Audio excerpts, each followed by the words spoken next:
안녕하세요. 오늘도 찾아주셔서 감사합니다. 오늘은 충청남도 당진에 거주 중인 김옥수 할머니가 보내주신 사연입니다. 무슨 일이 있었는지 제보된 사연 바로 읽어드리겠습니다. 들어보시고 김옥수 할머니께 따뜻한 위로든 따끔한 조언이든 해 줄 수 있는 말이 있으면 말씀해 주시길 바랄게요. 이야기를 들으시면서 여러분의 경험에 비추어 볼 때 이런 상황을 어떻게 해결하셨는지, 혹은 주변에서 비슷한 경험을 한 분이 계셨다면 그분들은 어떻게 대처하셨는지 공유해 주시면 좋겠습니다. 좋아요와 구독 그리고 알림 설정 눌러주시면 올라오는 사연 함께 들어보실 수 있습니다. 그럼 사연 바로 읽어드리겠습니다. 안녕하세요. 얼마 전 속 시원하면서도 가슴 아픈 사건을 맞이하게 된 여성입니다. 내 뱃속으로 낳은 자식들이지만 이제야 철이 들어 취직시키고 시집 장가 보내 살만하다 싶으니 그간 고생했던 양육에 대한 보상은 참으로 비참하게 다가오더군요. 물론 우리 아이 3명이 다 저를 아프게 한 건 아닙니다. 제가 상처를 받고 가슴이 찢어지는 듯한 아픔을 겪게 만든 장본인은 다름 아닌 이남 일녀 중 장남으로 있는 우리 큰아들이었죠. 이 아이는 어릴 때부터 지 동생들보다는 조금 더 냉철하고 이기적인 면이 있었어요. 지 아빠가 가진 좀 무뚝뚝하고 이기적인 부분들이 있어 저도 같이 연애할 때나 결혼 초에 같이 살 때 많이 힘들었을 정도였는데요. 우리 남편은 그래도 중요한 때까지는 그런 부분들로 인해 저를 힘들게 했지만 아이들이 모두 시집장가를 가게 되고 둘이 살게 되면서부터는 저에 대한 애틋함이 생겼는지 정말 잘해주더라고요. 그래서 그간 마음 고생했던 것들을 그나마 좀 보상받을 수 있었습니다. 하지만 이제는 남편이 제 편이 되어주니 생각지도 못하게 자식 놈 때문에 속을 썩게 되었네요.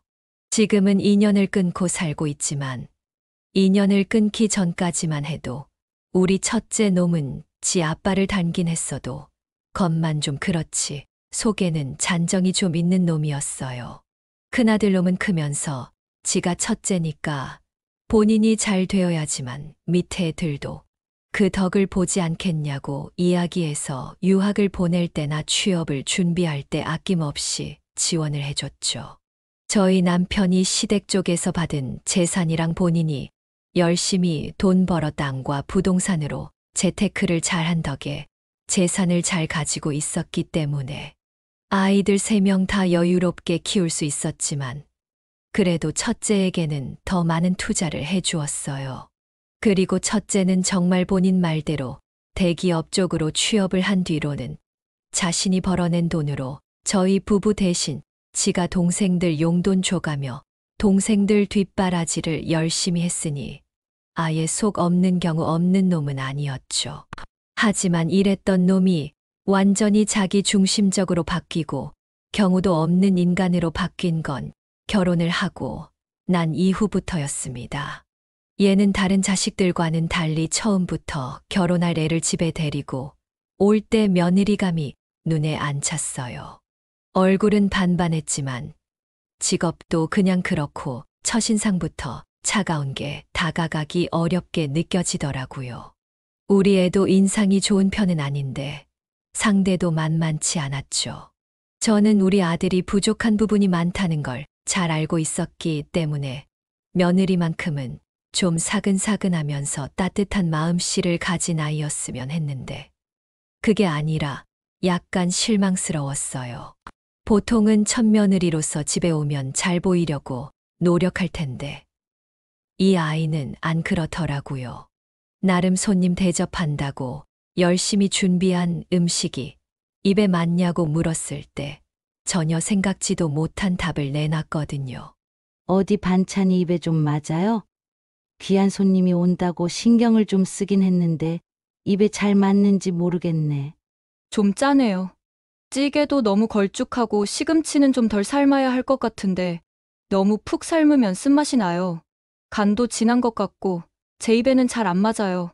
당돌하게 저희 음식을 하나하나 지적하는 대답을 들으며 그 자리에 앉아있던 저희 모든 가족들이 다 놀랐습니다. 보통은 입에 맞지 않아도 이런 자리에서는 괜찮다고 넘어가는 게 일반적이잖아요?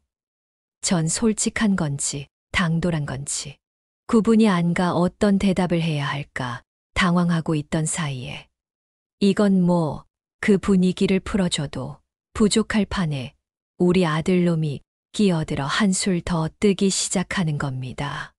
엄마, 다음부터는 이 사람 보면 반찬은 좀 싱겁게 해주세요. 처가 쪽이 음식을 좀 싱겁게 먹는 편이더라고요. 우리 가족이랑 다르니까 엄마가 신경을 좀 더 써주세요. 오늘은 어쩔 수 없으니 그냥 먹어야죠. 기가 차서 말도 안 나오는 큰아들놈의 말에 저는 이걸 이 자리에서 혼내야 하나 성질을 내야 하나 분간이 안 돼.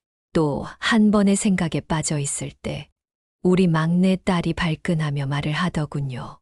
오빠, 듣자니까 진짜 오빠 지금 결혼하고 싶어서 인사드리러 온 거 아니야? 근데 어떻게 그렇게 무례하게 굴어? 언니, 초면에 죄송하지만 언니도 저희 오빠랑 결혼할 생각으로 여기 온 거 맞아요? 지금 태도로 봐서는 전혀 그런 생각으로 온 것 같지가 않아서 말이에요. 예의가 없어도 정도껏 해야지. 엄마 음식이 입에 안 맞으면 오빠가 알아서 차려 먹어. 저도 초면에 죄송해요. 아가씨, 제가 워낙에 좀 솔직한 사람이라서요. 그리고 제가 없는 소리를 잘 못해요. 입에 맞냐고 물어보셔서 저도 모르게 솔직하게 말을 한 건데 무례하게 들렸으면 죄송해요. 죄송합니다, 어머니. 딸의 말에 전 속이 다 시원했어요. 제 말을 대신 전해준 게 어찌나 고맙던지. 하지만 이 며느리감으로 데리고 온 여자는 눈도 깜짝 안 하고 시어머니가 될 사람에게 또 한 번 말을 했더라고요. 이게 참 사과를 하는 건지 마는 건지. 이 여자의 말에 저는 또 한 번 기분이 나빴지만 더 이상 언성을 높이면 안 될 것 같아 우선은 넘어가기로 했습니다. 그리고 그 자리에서 헤어지고 나서 아들만 따로 불러서 이야기를 했어요. 아무리 솔직한 성격이라고 하지만 초면에 그것도 지 시부모님이 될 분들 앞에서 할 말 못할 말 구분 못한다니 그건 예의가 없는 거잖아. 경우도 아닌 거고 그런 애라면 우리는 결혼 허락 못한다. 그러니까 네가 다시 예의 차려서 오게 할 거 아니면 다시는 데리고 오지 마. 남편도 그날 딸이 다 해주느라 화를 내지는 않았지만 속으로는 엄청나게 화가 나 있는 상태였기 때문에 아들을 불러 호되게 혼을 냈습니다. 그리고 그 뒤로는 아들도 좀 깨달았는지 죄송하다고 하고는 다시 한 번 며느리를 데리고 와 같이 사과를 하며 저희 마음을 풀어주었죠. 그 뒤로도 몇 번 방문을 하며 나름 좋은 모습을 많이 보여주려고 노력했고 저희도 겪을수록 정말 솔직하면서도 좀 차가운 성격인 것만 빼면 생활력도 좀 있어 보이고 둘 사이도 많이 좋아 보여 결혼을 허락했습니다. 하지만 역시 결혼 전에 삐걱거리는 게 어디 안 갔던 걸까요? 처음에 좋지 않았을 때 딱 잘라버렸어야 했는데 사람의 그 본성이라는 건 어디 가는 게 아니더라고요. 저희는 순간적으로 반짝 자라는 모습을 보고 결혼까지 시켰는데 결혼 후 며느리는 본격적으로 자기 중심적인 결혼 생활을 시작했죠. 처음부터 심하게 그런 건 아니었습니다. 초반에는 약한 수준이었는데 거의 이런 거였어요. 저희 집은 제사를 지내지는 않았지만 대신에 지금 살아있는 우리 가족들에게 잘하자는 의미에서 제사를 지내는 대신 모여서 같이 식사를 하는 시간을 가졌죠. 둘째 외 셋째 모두 가족이 다 있었는데 이 애들은 항상 일찍 와서 제가 밥 차리는 것도 도우며 처음부터 시간을 함께 보냈어요. 그런데 우리 큰아들 내외는 바쁘다는 핑계로 늘 밥을 다 차렸을 때 와서는 끝나고 설거지도 한 번 안 하고 집으로 돌아갔어요. 대기업 다니느라 일이 많아 시간을 쪼개고 온 거라나 뭐라나. 하지만 요즘 젊은이들 바쁜 것은 우리 때랑은 또 다르다고 하기에 그건 이해를 해줬습니다. 우리 둘째나 셋째 놈이 가끔 서운해했지만 본인들은 다들 우리 부부가 좋아서 찾아오는 거니까 별 소리 안 하고 잘 넘어갔었죠. 그러다가 문제가 터진 건 바로 제가 크게 다쳤을 때였어요. 제가 밖에서 친구들하고 나들이를 나갔다가 발을 잘못 디디는 바람에 다리 한쪽이 부러졌던 적이 있었습니다. 그때 우리 딸이랑 둘째 아들은 놀라서 와가지고 둘째 며느리는 며느리대로, 우리 딸은 딸대로 찾아와서 저희 집에 반찬도 넣어주고 집안 청소도 해주고 그랬어요. 게다가 우리 둘째 아들은 자기가 다 저를 병원에 데리고 다녔죠. 일하느라 바쁜 제 아빠 대신에 보호자 역할을 하며 저를 챙겨주었고 병원비도 모두 대주고 말이에요. 저는 미안한 마음에 자식들에게 그러지 말라고 했는데도 불구하고 걔네들은 자식도 이런 때 써먹으라고 키우는 거라며 저를 살뜰히 챙겼어요. 하지만 유일하게 우리 첫째 내외는 분명 제가 다쳤다는 소리를 들었을 텐데도 불구하고 전화 한 통 없었답니다. 한 번은 제가 깁스를 풀기 전 또 한 번의 가족 모임이 있었더랬죠. 그때도 온 가족이 다 모였는데 의식을 하려고 보니 제 몸이 성치 않아 애들이 다 집에 와서 식사를 차렸어요. 그런데도 이날도 역시나 첫째는 한참 늦게 와서 밥을 다 차렸을 때쯤 들어왔죠. 늦게 와서 밥만 먹고 가는 것도 얄미워 죽겠는데 아픈 저를 보고 하는 며느리의 말에 저는 그때는 참지 못하고 며느리에게 호통을 칠 수밖에 없었습니다. 어머니가 아프셨다는 말은 들었는데 꽤 많이 다치셨네요. 그러게 조심하셨어야죠. 노년에 어딜 그렇게 다니셔서는 그냥 나이 드셨으면 집에 곱게 계시는 게 상책이에요. 어머니가 어디 젊은 시절 체력인 줄 아세요? 지나가는 사람 붙잡고 물어보세요. 그 연세에 그렇게 돌아다닌다고 말씀하시면 노망났단 소리 들으실걸요? 아주 지 시어미를 가르치다 못해 노망난 할망구로 만들어버리는 큰 며느리의 말에 저는 기분 나쁜 기색을 숨길 수가 없었어요.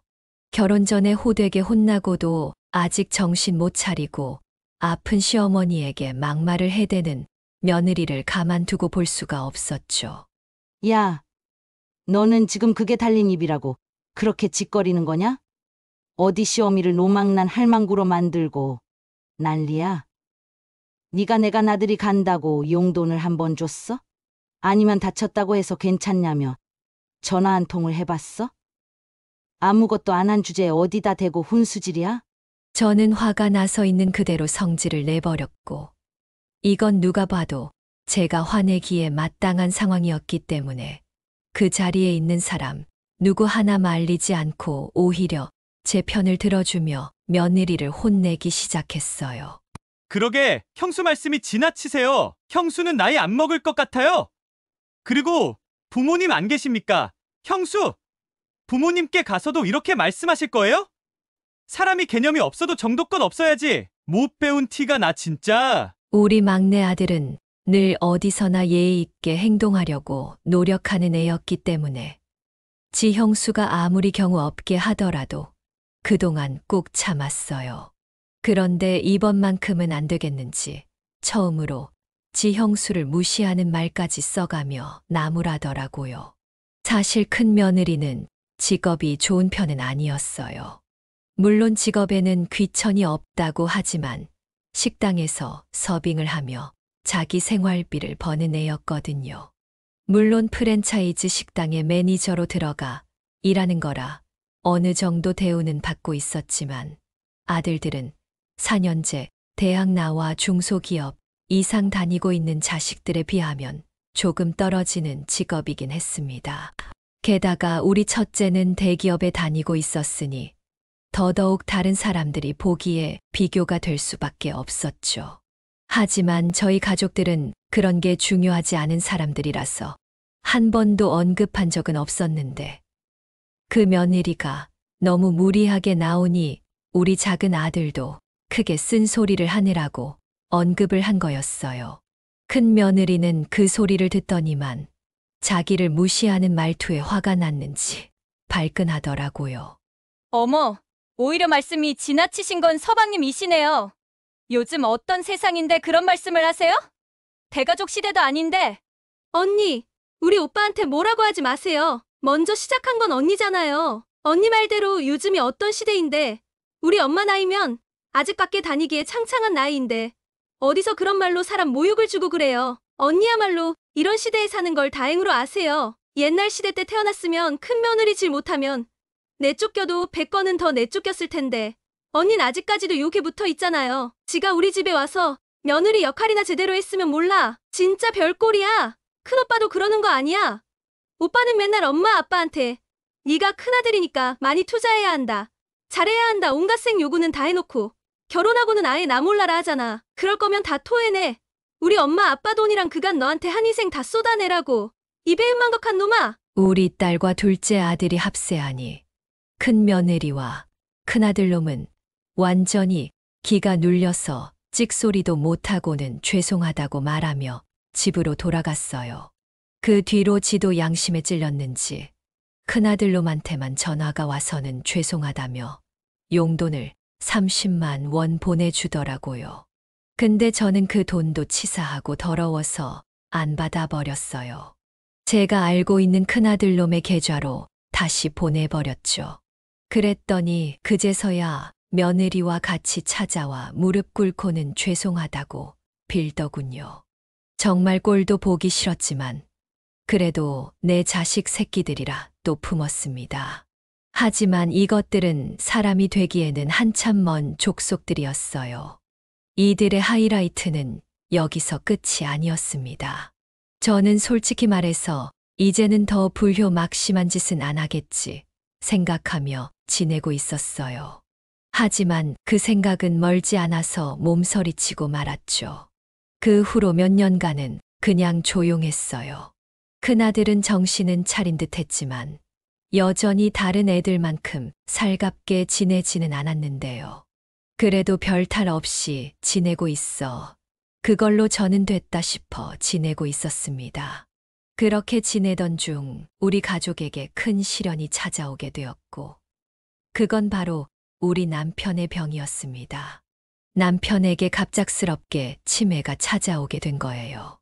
꽤 오래전부터 잘 깜빡깜빡 하더니만 언젠가 한 번은 집을 혼자 못 찾아오는 바람에 경찰서로 가서 데리고 온 적이 있어요. 그날로 바로 병원을 예약해 놓고 치매 검사를 받았더랬죠. 결과는 충격적이게도 치매가 진행되고 있는 상황이었고 그 뒤부터 남편은 치료를 받는데도 불구하고 상태가 많이 안 좋아져 결국에는 아직 퇴직이 남아있는 상황에서 일을 그만두고 집에만 머무르게 되었습니다. 그렇게 1년 정도는 정신이 거의 오락가락하며 잘 버티다가 나중에는 온전한 정신이 돌아오는 횟수가 현저히 줄어들고 정신이 나간 상태로 지내는 날들이 더 많아졌어요. 그런데 그때부터 이 첫째 놈들이 지 아빠가 아프다니까 정신이 좀 차려졌는지 저희 집에 자주 와서 남편을 챙기더라고요. 심지어는 며느리는 직장까지 그만두고는 매일같이 출근 도장을 찍으며 제 시아버지 간병을 하기 시작했습니다. 저는 그런 며느리가 참 고맙기까지 하더라고요. 그러던 중 큰아들 놈이 지 동생들에게 이야기를 해서 십시일반으로 돈을 모아 저에게 아빠 간호하느라 고생하는데 여행을 좀 다녀오세요 라며 보내주더라고요. 그런데 남편이 걱정이 되기도 하고 혼자 나갔다 오는 게 좀 미안하기도 해서 고민을 하고 있었는데 우리 큰 며느리가 처음으로 저에게 이런 말을 하던 거 있죠. 어머니, 그러지 마시고 애들 아빠 말 들으세요. 어머니 그동안 아버님 간호하느라 외출 한번 제대로 못 하셨잖아요. 그 좋아하시는 마실도 나들이도 다 못 하셨잖아요. 집에 계시면서 하실 만큼 하셨어요. 그러니까 저한테 아버님 맡기시고 편하게 쉬다 오세요. 저 그동안 어머님 옆에서 많이 간호해봐서 혼자서도 충분히 아버님 돌볼 수 있어요. 그러니까 용돈 두둑이 챙겨서 친구분들이랑 좋은 시간 보내고 오세요. 큰 며느리도 합세해서 자기가 남편을 보겠다고 하니 저는 남편이 아프고 나서 한 번도 외출을 할 때 마음 편히 한 적이 없다는 것이 느껴져 아이들의 말을 따르기로 했습니다. 게다가 지금껏 이런 말을 전혀 하지 않던 며느리가 챙겨주니 더 감동이 되고 고맙더라고요. 그래서 친구들과 함께 오랜만에 여행을 다녀오기로 했죠. 그 기간이 거의 일주일이었습니다. 아무 탈 없이 여행에서 돌아온 뒤로 남편의 상태는 이전보다도 더 안 좋아졌어요. 이제는 아예 제정신으로 돌아오지도 못하는 수준이 되었어요. 그래서 결국에는 그 상태로 1년이 안 돼 남편은 죽음을 맞이하게 되었습니다. 생전에 같이 지지고 볶고 살면서 무뚝뚝한 남편 때문에 소가리를 많이 했었는데 노년에 들어서야 아이들 다 시집장가 보내고 서로가 애틋해져 같이 잘 살고 있을 때 이런 시련이 찾아와 더욱 가슴이 아프더라고요. 그래서 남편의 임종을 지켜보던 순간과 장례식장에서 우리 막내딸을 붙잡고 얼마나 울었는지 모릅니다. 사랑하는 사람을 잃는 게 그렇게 무서운 거란 걸 처음 알았어요.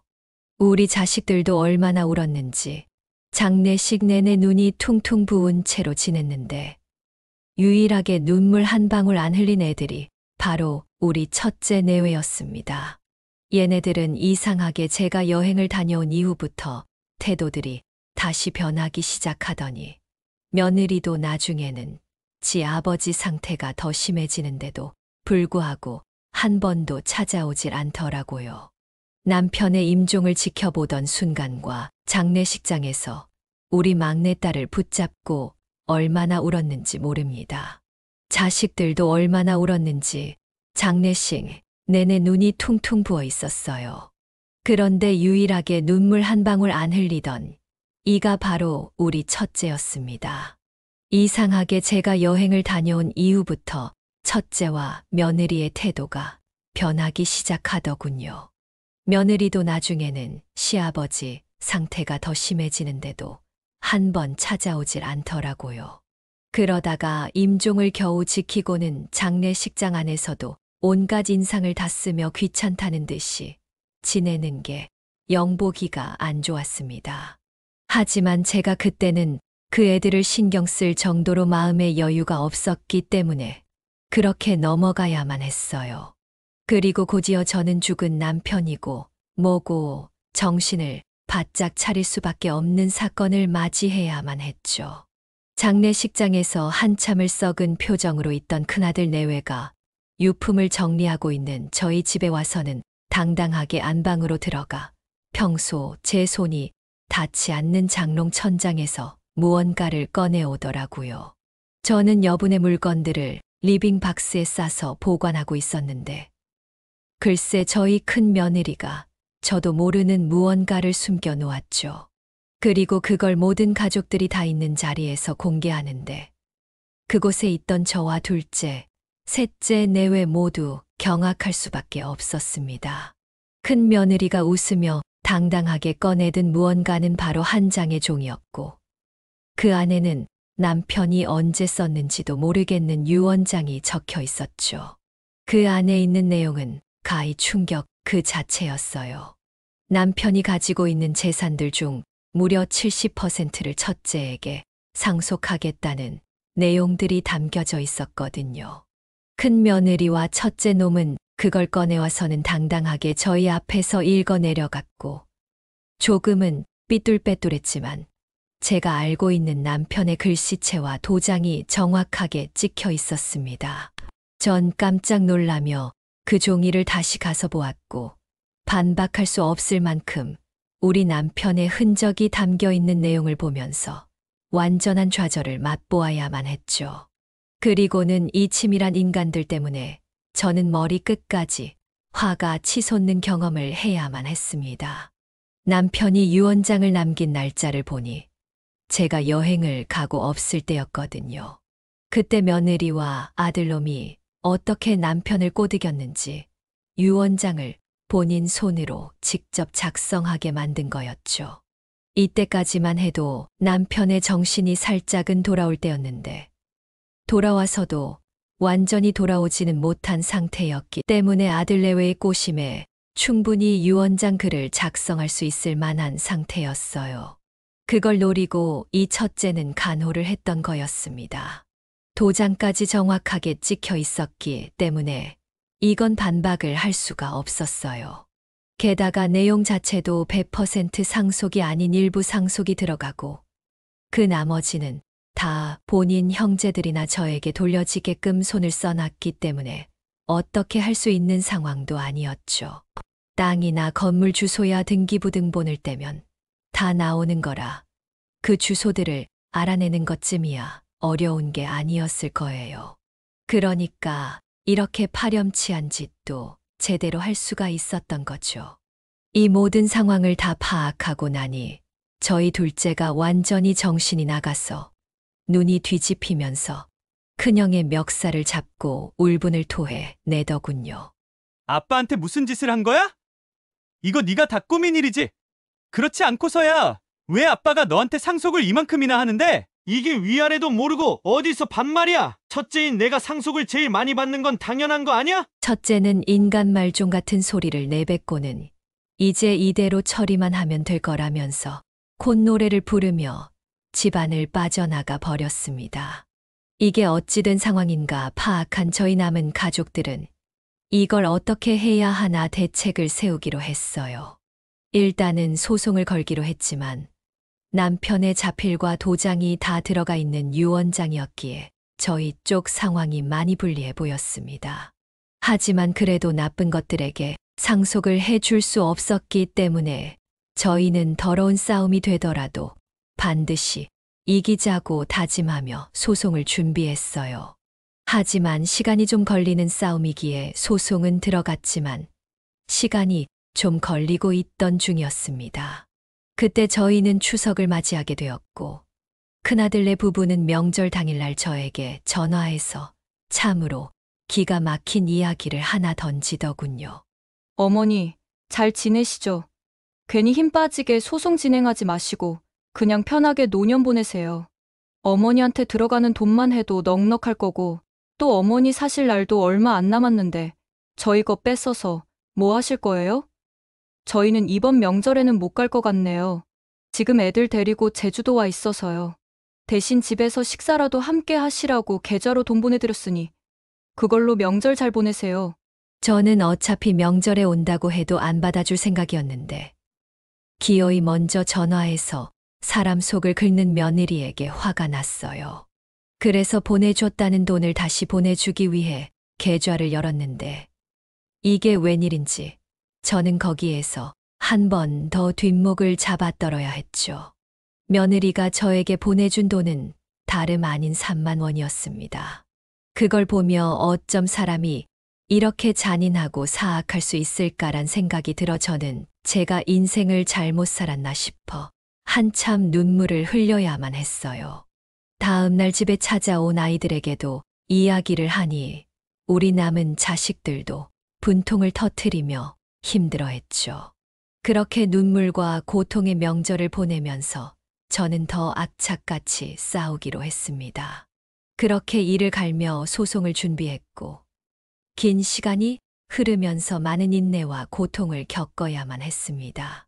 그리고 몇 달 후 마침내 판결 결과가 나오게 됐어요. 다들 결과가 궁금하시죠? 판결문에는 큰아들이 증거로 제출한 유언장은 유효하지 않다. 이런 내용이었습니다. 저희는 그 판결을 받고 얼마나 오열을 했는지 몰라요. 우선은 소송에서 이겼다는 안도의 눈물과 부모 자식 간에 이 돈 때문에 법정에서 이렇게 마주쳐야 한다는 현실이 너무 힘들었기 때문입니다. 엄마, 이제 됐어. 이겼다고. 이제 저것들 다시는 보지 말자. 정말 아무리 후레자식이라지만 이렇게까지 천인공노할 행동을 하는 놈들은 없을 거야. 그러니까 엄마 울지 마. 둘째는 그렇게 말하며 저를 꼭 안아주었습니다. 다들 궁금하시죠? 어떻게 그 유언장이 인정되지 않았는지. 그 이유는 바로 당시 남편의 건강 상태였어요. 저희는 법원에 남편 치매 진료 기록과 의사소견서를 제출했습니다. 그건 바로 유언장을 작성했을 때 남편의 정신 상태가 정상이 아니라는 걸 증명하기 위해서였죠. 그리고 제가 유언 효력 확인 소송을 제기했었는데 유언장에 집행자가 명시되어 있지 않아 인정되지 않았던 부분도 있었어요. 요즘 많이 하시는 공증 또한 해놓지 않은 상태라 그 유언장은 고작 종이 쪼가리에 불과했죠. 그리고 요즘 유언장을 작성할 때 증인을 내세워야 하는데 그때 그 자리에는 상속자인 큰아들 내외밖에 없었기 때문에 그것도 발목을 잡은 거였죠. 보통 친척이나 형제들을 많이 내세운다고 하던데 그 유언장은 그 누구도 증명해 줄 사람이 없었던 거였습니다. 이 세 가지 이유 때문에 우리는 아들과의 소송에서 승소할 수 있었죠. 이건 말도 안 돼요. 보세요. 아버지가 직접 쓰신 글씨체랑 인감도장도 있는데 유언장을 인정 안 한다니. 아직도 정신을 못 차렸니? 왜 이렇게 변했어?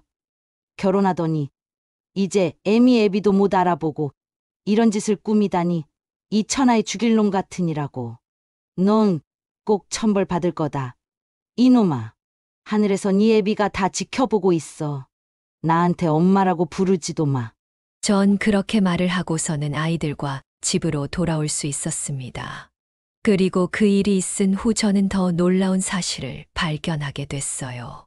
아들과 소송을 하느라 다른 거 신경 쓸 일이 없었는데 이제 조금 마음에 여유가 생기다 보니 남편의 유품들이 보이기 시작하더라고요. 그 중에 가장 먼저 눈에 들어온 게 바로 남편의 핸드폰이었습니다. 그래서 남편 사진이 저장되어 있을 핸드폰을 켜고 여기저기를 보게 되었어요. 근데 저는 거기에서 놀라운 사실을 하나 발견하고 말았습니다. 그때 당시에 정신이 가끔 돌아왔던 남편은 아들 내외의 실상을 조심스럽게 녹음하고 있었던 거였어요. 아버지, 저 큰아들이에요. 정신이 조금이라도 있으실 때 유언장 작성하셔야 된다고요. 제가 엄마랑 동생들 잘 챙길게요. 장남이 잘 돼야 가족이 잘 될 수 있다고요. 그래요. 그 많은 돈 갖고 계시다가 나중에 죽어서 가져가실 것도 아니잖아요. 이 사람 말대로 저희가 중심을 잡고 가족들 생길 테니까 믿고 그렇게 해주세요. 거기에는 아들과 며느리의 육성이 흘러나왔습니다. 이런 말들이 녹음되어 있었죠. 남편은 그런 아들 부부를 보며 아무 말도 하지 않은 것처럼 보였습니다. 그러다가 하루 뒤 더 끔찍한 녹음이 담겨져 있었어요. 아버님, 계속 이렇게 버티실 거예요? 그럼 어머님 오실 때까지 굶으세요. 노인네가 고집은 참 세가지고는. 이렇게 말을 하며 이틀 동안 밥도 안 주고 남편을 괴롭히기도 한 것처럼 보였습니다. 그때 남편은 어떤 심정이었을까요? 몸도 안 좋은 상태에서 장남에게 그런 모욕을 당하며 일주일을 보냈으니 아마도 남몰래 많은 눈물을 흘렸을 겁니다. 전 그런 것도 모르고 좋다고 여행을 갔으니 너무나 제 자신이 원망스러웠습니다. 남편은 그 이후 거의 반강제적으로 유언장을 썼던 걸로 보였어요. 우리 남편은 이 사실을 왜 제게 말하지 않았을까요? 아마 생전에 부모와 자식 간의 싸움을 보고 싶지 않아서였을까요? 늙어가면서 얼마나 가슴을 졸이며 살았을까요? 아마 남편은 큰아들 때문에라도 가슴이 아파 속이 문드러지다 못해 터졌고 그게 골마서 그렇게 불쌍하게 세상을 떠난 것 같아 저는 도저히 참을 수가 없었습니다. 저는 아이들을 불러서 녹음본을 들려주었고 다음 날 경찰서에 사기죄로 고소를 했습니다. 제가 사기죄로 소송을 걸어놓으니 또다시 비굴한 얼굴로 큰아들 내외가 찾아와 싹싹 빌더군요. 엄마, 잘못했어요. 아무리 우리가 잘못해 키웠으니 어떻게 사기 신고까지 하세요? 아들이 인생 망하는 거 보고 싶어요? 호적에서 파는 것도 그래요. 어머니, 피가 어디 가나요? 평생 한이 될 텐데 당장 취소해 주세요. 맞아요, 어머니. 저희가 평생 모시면서 평생 효도할게요. 그러니까 이번 한 번만 봐주세요. 저의 팔과 다리를 붙잡고는 빌고 또 비는 자식들을 전 외면했어요. 그리고는 끝내 포기하지 않은 이들을 다시 경찰에 신고해 끝내 법정에 서도록 했습니다. 그 뒤로는 찾아오지 못하고 전화만 주구장창 해대는데 저는 받지 않고 있어요. 내 배에서 난 자식이지만 악의 끝을 달린 인간을 더 이상은 거둘 수가 없어 저는 피를 끊어내는 고통을 겪으며 첫째 내외를 외면하고 있습니다. 그저 우리 남은 자식들에게 나 잘하며 살고 싶네요. 얘네들은 조만간 형량이 정해질 것 같아요. 어떤 결과가 나오든 제발 이 기회를 통해서 깨닫고 정신 차리고 살았으면 좋겠네요. 우리 둘째랑 막내도 저의 아픔을 알고 같이 공유하며 더욱 돈독하게 지내고 있는 상황이에요. 참으로 가슴 아픈 시간이지만 저는 우리 남은 자식들 덕분에 꿋꿋하게 잘 버티고 있습니다. 우리 딸이 저를 위로한답시고 이런 문구를 보내주더군요. 우리는 젊을 때 배우고 나이가 들어서 이해한다. 그래서 하는 말이 아직은 제가 젊기 때문에 이런 이해 못할 일이 일어난 거라며 앞으로의 인생에서는 이해할 수 있을 만한 범주 안에서만 벗어나지 않으면서 살라며 격려해 주었어요. 그 말을 듣는데 어찌나 눈물이 나던지요. 제 인생은 아이러니하게도 단계 있으면 쓴 게 있는 것 같아요. 우리 자식이 그런데요. 첫째는 저에게는 쓴 음식이지만 우리 둘째와 막내는 저에게 달디단 음식입니다. 그래서 이제는 단 것만 가까이 하며 지내려고 해요. 아들은 나중에 들어보니 그 많은 재산을 가로채 일을 그만두고 건물을 사려고 했다더군요. 요즘에 부동산만큼 단기적으로 수익을 볼 수 있는 게 없기 때문에 건물을 사서 월세를 받아가며 인생을 살려고 했다고 했어요. 너무 마음이 아팠습니다. 정말 책임감이 강했던 아들, 동생들도 잘 챙겼던 듬직한 아들이 왜 이렇게 변해버렸을까요? 지금도 녹음 속에 들리는 아들의 사악한 모습이 생생하게 떠오릅니다. 잠에서 깨면 얼마나 우는지 모릅니다. 결혼한 후부터 너무나 변해버린 아들. 이 모든 게 며느리 한 번 잘못 들어왔다가 집안이 풍비박산 난 것 같아서 너무 억울하고 가슴 아픈 하루하루를 살고 있네요. 여러분, 제가 잘한 거 맞는 걸까요? 아무리 부모 자식 간에도 잘못을 했으면 천륜을 끊는 게 맞는 거겠죠. 여러분도 인생에서 쓴 맛을 내는 인연이 옆에 계시다면 부디 잘 끊어지고 단맛을 느끼게 해주는 인연들만 곁에 두기를 기원하겠습니다. 저의 가슴 아픈 사연을 같이 들어주셔서 정말 감사합니다. 여기까지가 김옥수 할머니의 사연인데요. 여러분은 어떻게 들으셨나요? 여기에는 또 인생 선배님들이 많이 계시기에 혹시 이런 사연을 겪은 선배님들이 있나 해서 제보해 주셨다고 하네요.